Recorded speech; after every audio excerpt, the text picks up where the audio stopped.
Good morning students. வந்து பார்த்தீங்கன்னா எல்லோருக்கும் ஒரு பெரிய ஸ்பெஷலான ஒரு குட் மார்னிங்ப்பா. ஓகேங்களா? ஸோ வந்து பார்த்தீங்கன்னா அண்ணா யூனிவர்சிட்டியில் படிக்கிற ஸ்டூடெண்ட்ஸு, குறிப்பாக வந்து பார்த்தீங்கன்னா நவம்பர் டிசம்பர் 2024 செமஸ்டர் எக்ஸாம்ஸ் எழுத போகிற ஸ்டூடெண்ட்ஸ் வந்து பார்த்தீங்கன்னா ஒரு இம்பார்ட்டண்ட்டான எக்ஸாம் டிப்ஸை பற்றி தான்ப்பா சொல்ல போகிறோம். ஓகேங்களா? ஸோ வந்து எந்த ஒரு எக்ஸாம்ஸ் நடந்தாலுமே நம்ம ஒரு ப்ரிப்ரேஷன் இருக்கும். ஓகேங்களா? ஸோ அந்த ப்ரிப்ரேஷன் இருந்தால் தான் வந்து பார்த்தீங்கன்னா நமக்கு வந்து அந்த எக்ஸாம்ஸ் அச்சீவ் பண்ண முடியும். அதுக்கான எக்ஸாம் டிப்ஸ்லாம் நான் சொல்ல போகிறேன். ஓகேங்களா? ஃபஸ்ட்டு வந்து பார்த்தீங்கன்னா இப்போ வரைக்கும் அண்ணா யூனிவர்சிட்டி சைட்லேருந்து அஃபிஷியலாக டைம் டேபிள் பப்ளிஷ் பண்ணலை. பட் ஸ்டார்ட் ஆகிற டேட் மட்டும் சொல்லியிருக்காங்க. ஓகேங்களா? ஸோ வந்து ஃபஸ்ட்டு நீங்கள் வந்து பார்த்தீங்கன்னா ஸ்டார்ட் ஆகிற டேட்லேருந்து எவ்வளோ நாள் டைம் இருக்குன்றதை நீங்கள் ஃபஸ்ட்டு கேல்குலேட் பண்ணி வச்சுக்கோப்பா. அது ஃபஸ்ட்டு டிப்ஸு.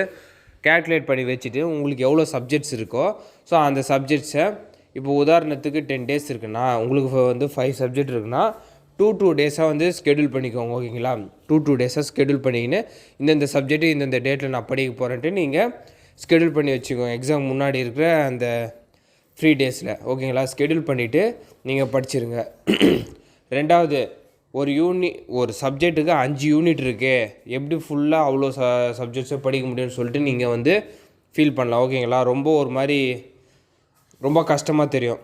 அதனால நீங்கள் என்ன பண்ணுங்கன்னா ஒவ்வொரு சப்ஜெக்ட்டுக்கும் ஃபஸ்ட்டு 3 யூனிட்ஸை கவர் பண்ணியிருக்கேன். ஓகேங்களா? ஃபஸ்ட்டு 3 யூனிட்ஸ் கவர் பண்ணிட்டா எக்ஸாம் அப்போது நீங்கள் அடிஷ்னலாக ஒரு 2 யூனிட் படிக்கிற மாதிரி இருக்கும். ஓகேங்களா? அப்போ ஏற்கனவே 3 யூனிட் படிச்சுட்டு இருந்த உங்களுக்கு புதுசாக 2 யூனிட்டு அடிஷ்னலாக படிக்கிறது உங்களுக்கு அவ்வளோவோ பாரமாக இருக்காது. சரி ப்ரோ, நான் எப்படி ஃபஸ்ட்டு 3 யூனிட்டை கவர் பண்ணுறது? அதுவும் 5 சப்ஜெக்ட் 6 சப்ஜெக்ட்னால் யூனிட் வைஸு எந்த சப்ஜெக்ட் எடுத்தாலுமே தியரி சப்ஜெக்டாக இருந்தாலும் சரி,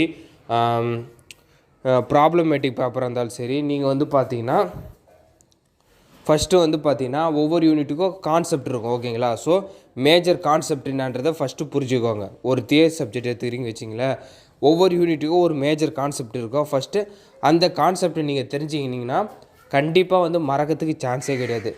ஓகேங்களா? அந்த கான்செப்டை தெரிஞ்சுக்கின பிறகு நீங்கள் ரெண்டாவது என்ன பண்ணணும்னா இம்பார்ட்டண்ட் கொஷின்ஸுன்னு ஒரு சில கொஷின்ஸ் வந்து ஒவ்வொரு யூனிட்டுக்கும் இருக்கும். நீங்கள் உங்களோட கிளாஸஸ் அப்போ உங்கள் ஸ்டாஃப்ஸ் வந்து பார்த்தீங்கன்னா இம்பார்ட்டண்ட் கொஷின்ஸ் சொல்லிவிட்டு ஒரு சில கொஷின்ஸ் வந்து சொல்லியிருப்பாங்க. ஓகேங்களா? ஸோ நீங்கள் கான்செப்டை புரிஞ்சிக்கிட்ட பிறகு நீங்கள் அந்த கொஷின்ஸை படிக்கும் போது வந்து பார்த்தீங்கன்னா உங்களுக்கு ரொம்பவே ஈஸியாக இருக்கும். ஓகேங்களாப்பா? அதனால் வந்து பார்த்தீங்கன்னா ஒரு 3 யூனிட்டை நீங்கள் கவர் பண்ணியிருக்கேன். உங்களுக்கு சப்போஸ் டைம் இருந்துச்சுன்னா ஜஸ்ட்டு ஓவராலாக ஒரு கிளான்ஸ் மாதிரி பார்த்துக்கோங்க. 4th unit 5th unit. ஓகேங்களா? எக்ஸாம் அப்போ வந்து பார்த்தீங்கன்னா ஆல்ரெடி நீங்கள் 3 யூனிட் படிச்சுட்டு இருப்பீங்க. அடிஷ்னலாக 2 யூனிட் தான் இருக்கும். இன்னும் 2 யூனிட் தானே கவர் பண்ணதுக்கும் உங்களுக்கு ஈஸியாக இருக்கும், அவ்வளோ பாரமாக இருக்காது. ஓகேங்களா? ஸோ நீங்கள் 5 யூனிட்டும் ஈஸியாக கவர் பண்ணிடலாம் எக்ஸாம்ஸ்க்கு. அதேமாதிரி முக்கியமான விஷயம் என்ன தெரியுமா? ப்ரோ, நான் நல்லா படித்து எல்லாமே எழுதிடுறேன், ஆனால் பாஸ் மார்க் தான் வருது, இல்லை பாஸ் மார்க்கிட்ட கொஞ்சம் தான் மார்க் வருது, எங்களுக்கு நல்ல கிரேடே வர மாட்டேதுன்னு நிறைய பேர் சொல்கிறாங்க. மெயினாக வந்து பார்த்தா பாய்ஸ் தான் அவ்வளோ கம்ப்ளைண்ட்டே பண்ணுறது. எதனால் வந்து பார்த்தீங்கன்னா உங்களோட ப்ரெசன்டேஷன் ஸ்கில்லு ரொம்ப புவராக இருக்கிறதால வந்து பார்த்தீங்கன்னா மார்க்ஸு கம்மியாக ப்ரொவைட் பண்ணுறாங்க. ஓகேங்களா?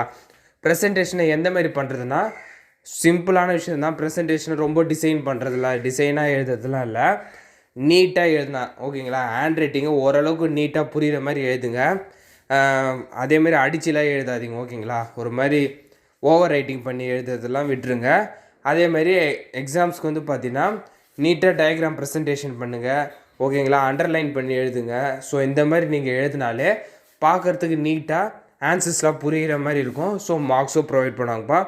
மெயினு ப்ரெசன்டேஷன் முக்கியம். ஓகேங்களா? இந்த அப்டேட்டை வந்து பார்த்தீங்கன்னா மறக்காமல் உங்கள் ஃப்ரெண்ட்ஸு ஸ்டூடெண்ட்ஸ்க்கு ஷேர் பண்ணிடுங்கப்பா.